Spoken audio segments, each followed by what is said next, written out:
you have a mental illness that's making it difficult to deal with your debts, then there is help available and in some cases, even ways in which your debt could be written off. Let's look at this today and see what steps you can take when debts are affecting your mental health and well-being.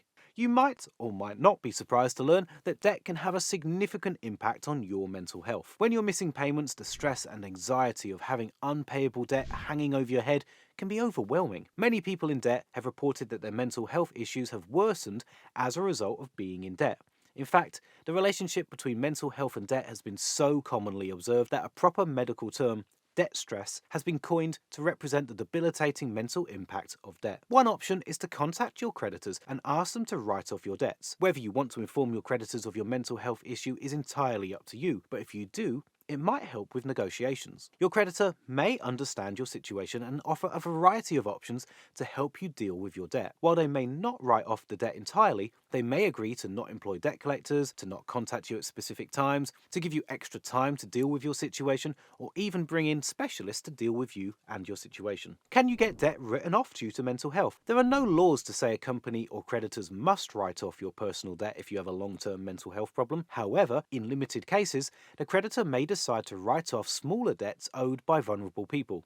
This will be at their discretion. Nevertheless, you should still communicate your situation with the companies you owe. By explaining your circumstances, they may offer a more affordable and appropriate repayment agreement. Additionally, I strongly urge you to get some extra support when dealing with your debts. You could reach out to debt charities like Step Change or even visit the Money Helper website. How bailiffs must treat a vulnerable person. If your debts have escalated to bailiff action, then there are still different guidelines that must be followed if they are recovering money from vulnerable people. And the rules regarding fees change as well. They cannot visit your home when you're alone, and they should give you additional time to search for solutions. By law, the enforcement agent must also make sure that you receive debt advice before taking any action. You can get this type of advice from a charity or citizen's advice. Additionally, the bailiff cannot charge vulnerable people with some fees, saving the debtor money. For instance, a bailiff is typically not allowed to impose the fixed enforcement fee of £235. In some circumstances, the bailiff is not able to recover debts from vulnerable people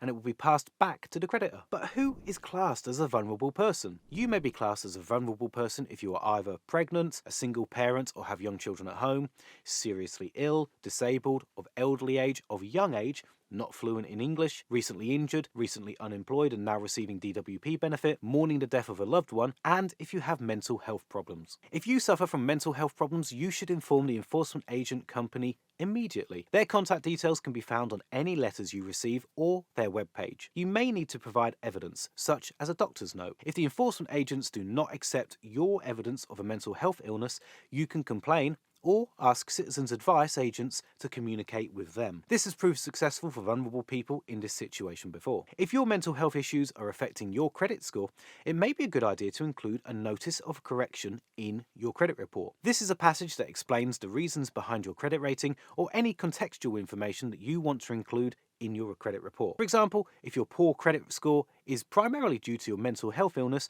you can explain it in your credit report. This way, even if you have a bad credit score, creditors may understand the reason behind it and offer financial alternatives or other arrangements to make debt easier for you. Another option is to use the Debt and Mental Health Evidence Form. This form allows your creditors to receive information and updates about your mental illness from a health professional with your consent. Mental Health Crisis Breathing Space. The Mental Health Crisis Breathing Space scheme is for people living in England and Wales who are suffering from a mental illness and are receiving treatment. It provides this type of debtor with breathing space, lasting the entirety of their treatment plus an additional 30 days. With a breathing space scheme, all further action to collect a debt must stop, which means that these schemes also provide bailiff breathing space. You can only apply for mental health crisis breathing space through your AMHP, approved mental health professional. They will submit evidence and a form to the debt advisor who will then apply for the scheme on your behalf. For those in Northern Ireland or Scotland, or for others who don't qualify for a mental health crisis breathing space, then again, I would strongly urge you to speak to a debt charity like Step Change or to visit the Money Helper website.